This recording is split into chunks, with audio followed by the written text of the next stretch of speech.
Hello students, मैं Shipra SCG institute से स्वागत करते हैं आपका रैंक होल्डर बैच में। आज मैं इस वीडियो में आप लोगों की क्लास 9 की एक्सरसाइज 1.1 एंड 1.2 कवर कराने जा रही हूँ। जिसने हमारी फर्स्ट इंट्रोडक्शन वीडियो नहीं देखी है वो जल्दी से जाकर डिस्क्रिप्शन बॉक्स में लिंक चेक कर सकते हैं और फर्स्ट वीडियो को आप देखें।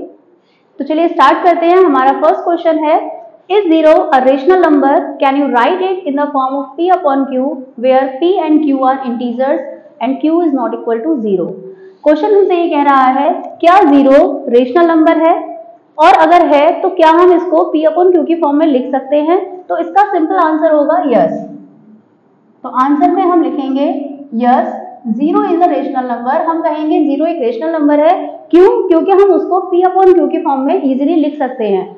0 को हम 0/1, 0/2, इवन 0/ कुछ भी हो सकता है, 1000 भी लिख सकते हैं, ठीक है, एंड सो ऑन। कंडीशन सिर्फ इतनी सी है कि हमारा जो 0 है वो नीचे नहीं होना चाहिए, ठीक है।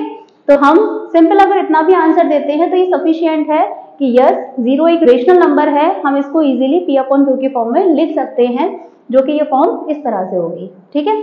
तो यहाँ पर हमारा क्वेश्चन नंबर 1 कंप्लीट होता है। क्वेश्चन नंबर 2, क्वेश्चन नंबर 2 है हमारा, find 6 rational numbers between 3 and 4। हमें 3 और 4 के बीच में 6 रेशनल नंबर बताने हैं।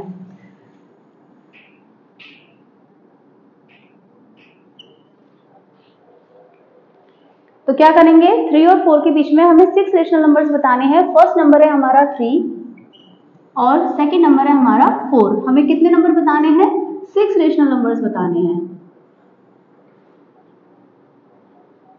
ठीक है। 6 रेशनल नंबर बताने के लिए हमें इसको नंबर को सबसे पहले हम देखेंगे इसके अपॉन में क्या है। अगर कुछ भी नहीं है तो हम मान लेते हैं 1, ठीक है। अब 6 रेशनल नंबर बताने हैं तो हम इसकी सिंपल मल्टीप्लाई 7 से कर देंगे।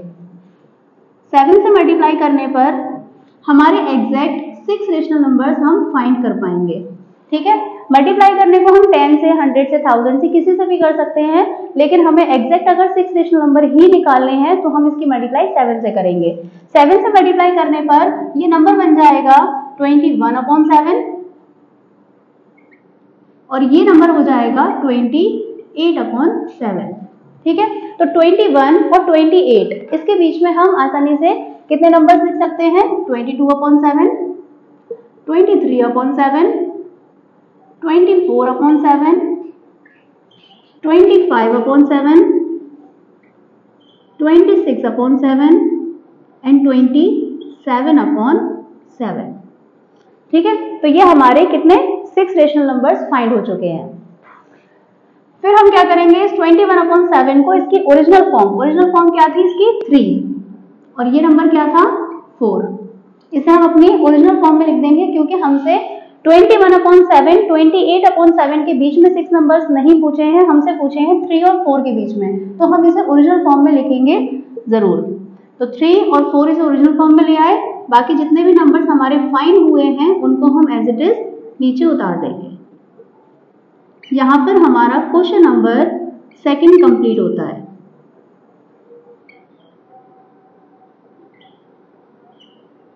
ठीक है। ये हमारा आंसर हो जाएगा। इसके बाद हमारा नेक्स्ट क्वेश्चन बिल्कुल सेम इसी की तरह है। क्वेश्चन नंबर 3, अगर किसी बच्चे को कोई चीज समझ में नहीं आए, कोई डाउट हो तो आप कमेंट करके मुझसे पूछ सकते हैं। थर्ड क्वेश्चन बिल्कुल सेम इसी की तरह है। हमसे 5 रेशनल नंबर्स पूछे हैं। क्वेश्चन है, find 5 rational numbers between 3/5 and 4/5। तो फर्स्ट नंबर क्या है हमारा? 3/5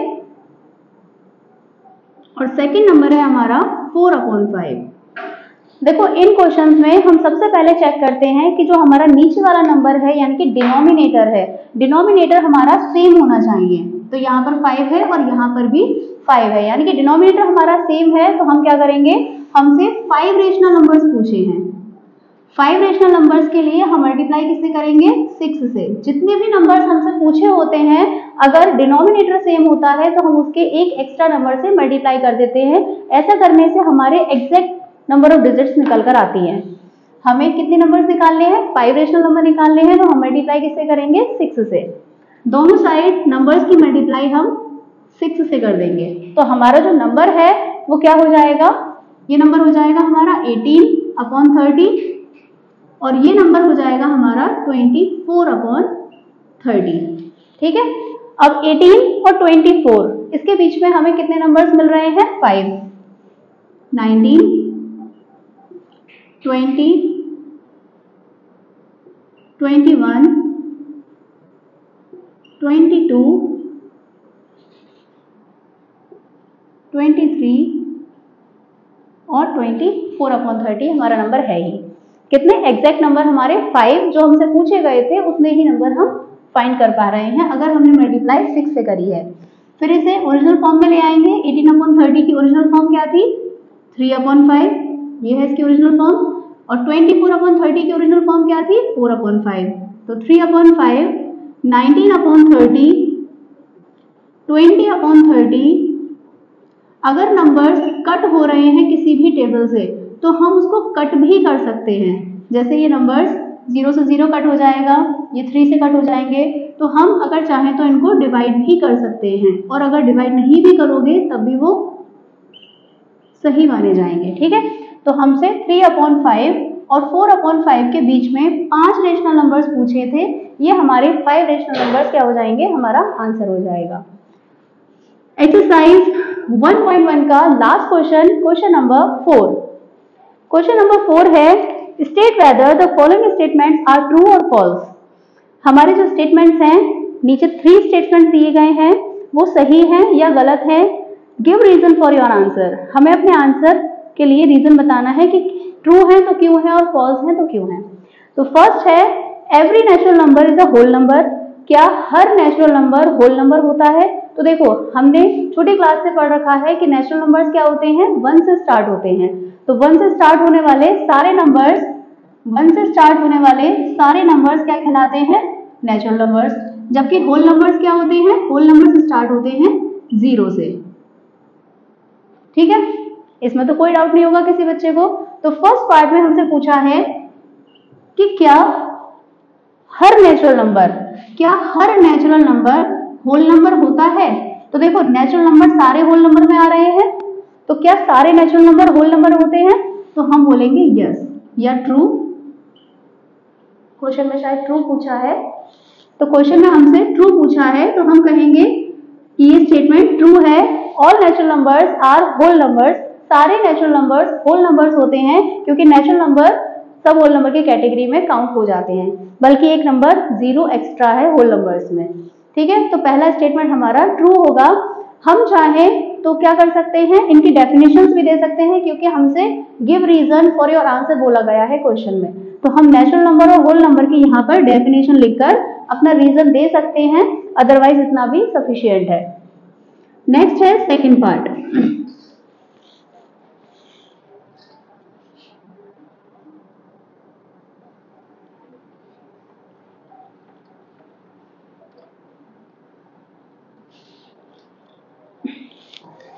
नेक्स्ट है हमारा क्वेश्चन नंबर 4 का सेकंड पार्ट। सेकंड पार्ट में हमसे पूछा है, every integer is a whole number. क्या हर इंटीजर होल नंबर होता है? तो देखो, इंटीजर्स क्या होते हैं? इंटीजर्स होते हैं ऑल नेगेटिव नंबर्स। जितने भी हमारे नेगेटिव नंबर्स हैं, नेगेटिव लेकिन नेचुरल, या हम होल कह सकते हैं, जितने भी हमारे नेचुरल नंबर्स हैं, यानी कि अपॉन के या फिर पॉइंट के नंबर्स नहीं होने चाहिए, सारे ही नेचुरल या होल होने चाहिए। ऑल नेगेटिव, पॉजिटिव इंक्लूडिंग 0, ये नंबर्स हमारे इंटीजर्स होते हैं। और हमसे कहा है कि क्या होल नंबर्स हमारे कौन से होते हैं? जो हमारे 0 से स्टार्ट होते हैं, और जितने भी पॉजिटिव नेचुरल नंबर्स हैं वो सारे होल नंबर की कैटेगरी में आते हैं। तो हमसे पूछा गया है कि क्या सारे इंटीजर्स होल होते हैं? तो देखो, इंटीजर्स में तो माइनस के नंबर भी इंक्लूड होते हैं और होल नंबर्स में माइनस के नंबर नहीं होते हैं। तो हम क्या कहेंगे, ये स्टेटमेंट हमारा फॉल्स है। ये स्टेटमेंट हमारा फॉल्स है। क्यों? क्योंकि integers include all negative numbers, all negative natural numbers, whereas whole numbers में ये नंबर्स नहीं होते हैं। होल नंबर्स में कोई भी नेगेटिव नेचुरल नंबर नहीं होता है, तो ये स्टेटमेंट हमारा फॉल्स हो जाएगा। इसके बाद हमारा थर्ड है, every rational number is a whole number. क्या हर रेशनल नंबर होल नंबर हो सकता है? देखो, रेशनल नंबर कौन से होते हैं? क्यू से डिनोट करते हैं रेशनल नंबर को। रेशनल नंबर क्या होते हैं? जितने भी p अपॉन क्यू की फॉर्म में होते हैं, ठीक है। या फिर नेचुरल नंबर्स भी जो होते हैं वो सब रेशनल नंबर की कैटेगरी में आते हैं। इसके अपॉन में कुछ भी नहीं है तब भी वो क्या कहलाएगा? एक रेशनल नंबर कहलाएगा, क्योंकि उसके अपॉन में 1 तो है ही। तो जितने भी रेशनल नंबर हैं, अब रेशनल नंबर तो नेगेटिव भी हो सकते हैं, अपॉन के नंबर होते हैं, ठीक है, कोई भी नंबर हो सकता है। लेकिन होल नंबर कैसे होते हैं? होल नंबर होते हैं 0 से स्टार्ट होने वाले नंबर्स, 0, 1, 2, 3, अभी मैंने ऊपर भी इसका जिक्र किया है। तो सारे होल नंबर्स 0 से स्टार्ट होने वाले होते हैं और नेचुरल नंबर्स अपॉन के नंबर्स होते हैं। तो क्या अपॉन के नंबर्स यानी कि क्या रेशनल नंबर होल हो सकते हैं? तो ये स्टेटमेंट हमारा फॉल्स हो जाएगा। हमें क्लियरली दिखाई दे रहा है कि रेशनल नंबर्स तो अपॉन के होते हैं और निगेटिव भी होते हैं, जबकि होल नंबर में कोई भी नंबर अपॉन का नहीं होता है और कोई भी नंबर नेगेटिव नहीं होता है। तो इसलिए हम कहेंगे कि स्टेटमेंट हमारा फॉल्स है, रेशनल नंबर होल नहीं हो सकते। तो यहाँ पर हमारी एक्सरसाइज 1.1 कंप्लीट होती है। एक्सरसाइज 1.1 हमारी कंप्लीट होती है। अब इसके बाद हम एक्सरसाइज 1.2 स्टार्ट करेंगे। तो चलिए स्टार्ट करते हैं एक्सरसाइज 1.2। 1.2 एक्सरसाइज का फर्स्ट क्वेश्चन है, state whether the following statements are true और false. Again true and false का क्वेश्चन है, justify your answer. First question है, every irrational number is a real number. क्या हर इरेशनल नंबर रियल नंबर होता है? तो देखो, मैंने अपने इंट्रोडक्शन वीडियो में आप लोगों को समझाया था कि रियल नंबर को 2 कैटेगरीज में डिवाइड किया गया है। रियल नंबर को 2 कैटेगरीज में डिवाइड किया गया है, रेशनल और इरेशनल।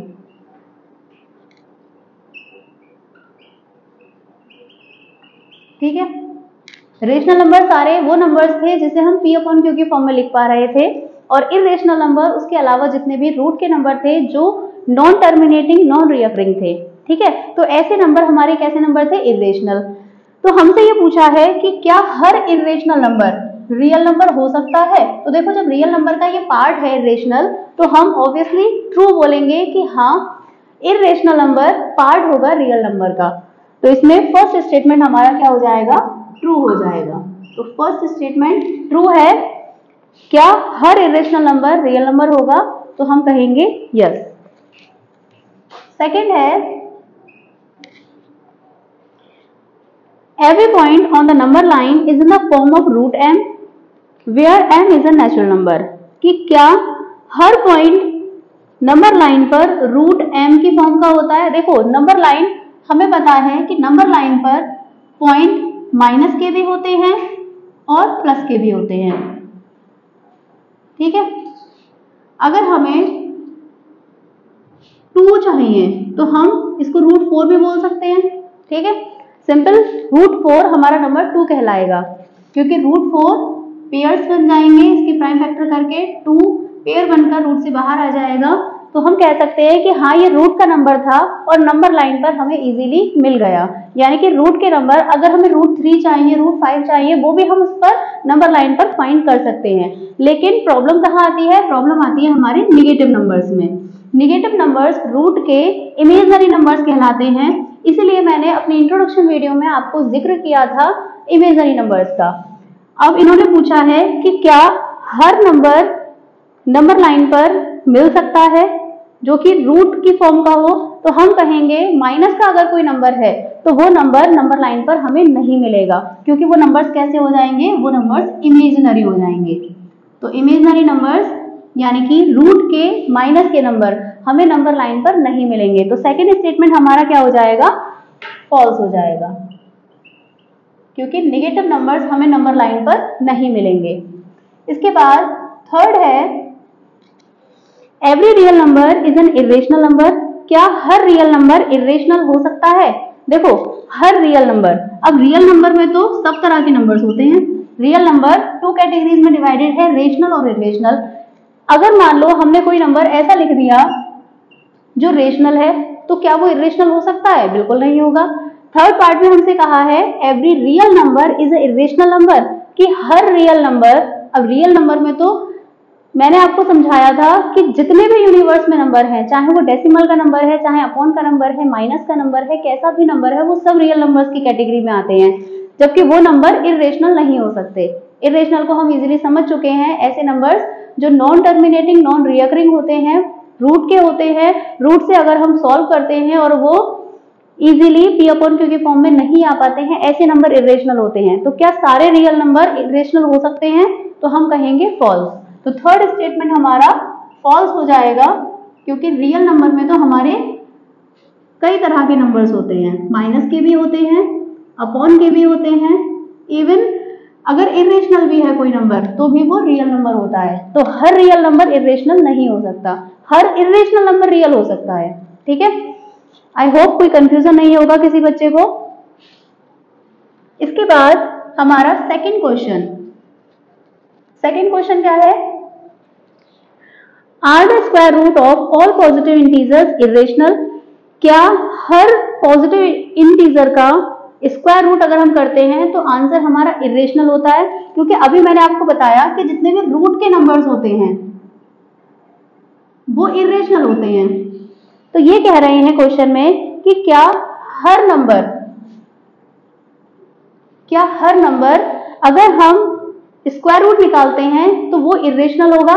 तो हम कहेंगे नो, ये नंबर इरेशनल नहीं है, क्योंकि इसको जब हम सॉल्व करेंगे तो ये इजीली सॉल्व होकर क्या बन जाएगा? एक रेशनल नंबर बन जाएगा। ठीक है, ये एक रेशनल नंबर है। तो हमारा जो स्टेटमेंट लिखा हुआ है are the square root of all positive numbers irrational, ये स्टेटमेंट गलत है, तो हम कहेंगे नो। सेकेंड क्वेश्चन में सबसे पहले हम लिखेंगे no, are the square root of all positive integers irrational, no. उसके बाद आगे पूछा है इफ नॉट, अगर ऐसा नहीं है, give an example of the square root of that number that is rational. तो एक ऐसे नंबर का एग्जांपल दो हमें जिसे हम रूट से बाहर निकाल रहे हैं और वो रूट से बाहर निकालने पर रेशनल हो रहा है। तो हम रूट 4 का एग्जांपल दे सकते हैं, रूट 16 दे सकते हैं, रूट 9 दे सकते हैं, जो भी हमारी मर्जी हो, हम उस नंबर को कह सकते हैं कि ये एक नंबर है जिसको हमने सॉल्व किया, रूट का नंबर था, सॉल्व करने पर ये नंबर कैसा आया? एक रेशनल नंबर आया। ठीक है, तो हमने लिख दिया नो। नेक्स्ट है हमारा question number 3, show that root 5 can be represented on the number line. हमें नंबर लाइन पर रूट 5 को रिप्रेजेंट करना है। ये एक ज्योमेट्री का क्वेश्चन है, तो सभी बच्चे अपने ज्योमेट्री बॉक्स को लेकर बैठे, प्रकार, पेंसिल सबके पास होना चाहिए। देखिए, अगर हमें नंबर लाइन पर कोई इंटीजर चाहिए होता है तो हम इजीली उसको निकाल पाते हैं, प्लॉट कर पाते हैं। नंबर लाइन के लिए ये रहा 0, 1, 2, -1, -2, ये हम स्केल से मेजर कर इक्वल डिस्टेंस लेते हैं। ठीक है, 1 सेंटीमीटर हो सकता है, 1 इंच हो सकता है। इस तरह से अगर हमें इंटीजर्स फाइंड करने होते हैं तो हम इजीली नंबर लाइन पर देख पाते हैं। लेकिन यहाँ पर हमें एक रूट का नंबर चाहिए, रूट 5 चाहिए, तो हम क्या करेंगे? इसको हम पहले पाइथागोरस थ्योरम से सॉल्व करेंगे। सॉल्व करने के बाद जब हमें बेस और परपेंडिकुलर मिल जाएगा, उसके बाद हम हाइपोटेनियस में रूट 5 को ढूंढ पाएंगे। तो पाइथागोरस थ्योरम हमारी क्या कहती है? हाइपोटेनियस का square is equals to base का स्क्वायर प्लस परपेंडिकुलर का स्क्वायर। हाइपोटेनियस हमारी लॉन्गेस्ट साइड होती है। पाइथागोरस थ्योरम तब ही लगती है जब एक राइट एंगल ट्राइंगल बनता है। ठीक है, राइट एंगल ट्राइंगल में ही हमारी पाइथागोरस थ्योरम लगती है। ये हमारा बेस कहलाता है, ये हमारा परपेंडिकुलर कहलाता है, और ये हमारा लॉन्गेस्ट साइड है, इसको हम हाइपोटेनियस बोलते हैं। ठीक है, तो क्या करेंगे? रूट 5 हमारे पास नंबर क्या है? रूट 5 एक नंबर है, इसे हम बेस और परपेंडिकुलर में तोड़ेंगे तो हम क्या कर सकते हैं? 5 को हम 2 पार्ट्स में डिवाइड करेंगे, 4 और 1। 1 हम क्या करेंगे? बेस भी ले सकते हैं, परपेंडिकुलर भी ले सकते हैं। इसके अलावा हमारा 4 बचा, तो हम इसको लिखेंगे 4 को 2 का स्क्वायर और इसको लिखेंगे हम 1 का स्क्वायर, क्योंकि पाइथागोरस थ्योरम क्या होती है, हाइपोटेन्यूज का square is equal to base का स्क्वायर प्लस परपेंडिकुलर का स्क्वायर। हमें अपने आप ही हाइपोटेन्यूज मिल जाएगी अगर हम बेस और परपेंडिकुलर को फाइंड कर पाते हैं।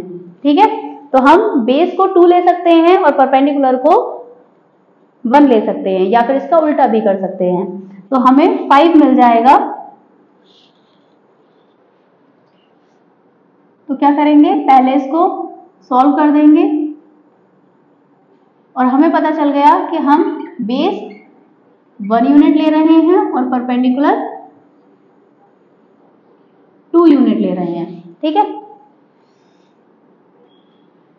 लाइन खींचेंगे, स्केल से प्रॉपर लाइन खींचनी है। स्केल से लाइन खींचने के बाद हमें ये जो गैप लेना है वो हम इंचेस में लेंगे, सेंटीमीटर स्केल से नहीं बनाएंगे। अगर हम सेंटीमीटर स्केल से बना रहे हैं तो हमें क्या करना होगा, हम 2 सेंटीमीटर को 1 यूनिट मार्क करेंगे। ठीक है, अगर आप सेंटीमीटर से ले रहे हो तो हमारा ट्रायंगल बहुत ज्यादा छोटा हो जाएगा, इसलिए अगर हम सेंटीमीटर ले रहे हैं तो 1 सेंटीमीटर और 1 सेंटीमीटर यानी कि 2 सेंटीमीटर को मिलाकर हम 1 यूनिट लेंगे। ठीक है, या फिर हम क्या कर सकते हैं, हम इंचेस में मार्क करेंगे, तो इंचेस में हमें कुछ भी प्रॉब्लम नहीं होगी।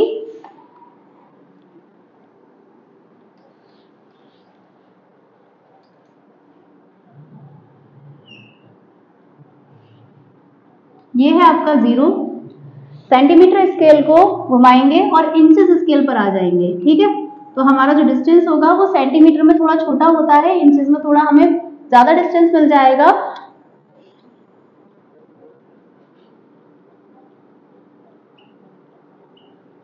ठीक है, तो हम क्या करेंगे, हमें √5 बनाना है, तो √5 को हमने किस तरह से तोड़ा था, 2 का स्क्वायर प्लस 1 का स्क्वायर। ये बेस माना है और ये परपेंडिकुलर, तो हम क्या करेंगे, यहाँ पर 1 सेंटीमीटर यहाँ पर मार्क करेंगे, ये हमारा बेस हो गया। यहाँ से हम 90 डिग्री का एंगल बनाएंगे। 90 डिग्री का एंगल बनाने के बाद 90 डिग्री का एंगल आप मार्क करके भी बना सकते हो, जिस तरह से आप एंगल बनाते थे। ठीक है, 90 डिग्री का एंगल बनाने के बाद हमें परपेंडिकुलर में कितना डिस्टेंस लेना है, 2 इंचेस। तो जितना हमारा ये 1 इंच है, हम यहाँ पर इसका डबल मार्क करेंगे 2 इंचेस का। यहां से आर्क लगाएंगे 2 इंचेस का, 1 and 2 इंच। ठीक है, ये हो गया हमारा 2 यूनिट। 1 यूनिट हमारा बेस हो गया और 2 यूनिट हमारा परपेंडिकुलर हो गया। इसके बाद इस पॉइंट से, ये जो हमने 1 और 1 2 यूनिट मार्क किया है, इस पॉइंट से इस 0 पॉइंट को हम मिला देंगे। ठीक है, इतना करने के बाद ये जो हमारा डिस्टेंस आया है यानी कि हाइपोटेन्यूज आई है, 1 का स्क्वायर प्लस 2 का स्क्वायर 4 और 1 5, यानी कि ये हमारा कितना हो गया, 5, √5। इसको हम गैप को मेजर करेंगे प्रकार में, और मेजर करने के बाद यहाँ से हम एक आर्क लगाएंगे। इस 0 पॉइंट से वहां तक मार्क करके हम यहाँ पर एक आर्क लगाएंगे। आर्क लगाने के बाद ये पॉइंट समथिंग इस जगह मिलेगा, तो ये पॉइंट हम कहेंगे √2 है। ठीक है, तो इस तरह से इसको हम बनाएंगे। यहाँ पर आपकी एक्सरसाइज 1.2 कंप्लीट होती है। इसके बाद जो आपका 4th क्वेश्चन है वो क्लासरूम एक्टिविटी का क्वेश्चन है। ठीक है, ये आपको खुद करना है, आपकी लैब मैनुअल्स वगैरह होंगी, उसमें आपको खुद मेजर करके खुद इसका डिस्टेंस निकालकर √2, √3, √5, √7 जो भी आपके टीचर्स कहते हैं वो मार्क करेंगे। आप लोगों को एक्सरसाइज 1.1, 1.2 समझ में आई हो तो चैनल को सब्सक्राइब करें, लाइक करें, कमेंट करें अगर कोई भी क्वेश्चन में क्वेरी हो। मिलते हैं नेक्स्ट वीडियो में, तब तक के लिए राधे राधे।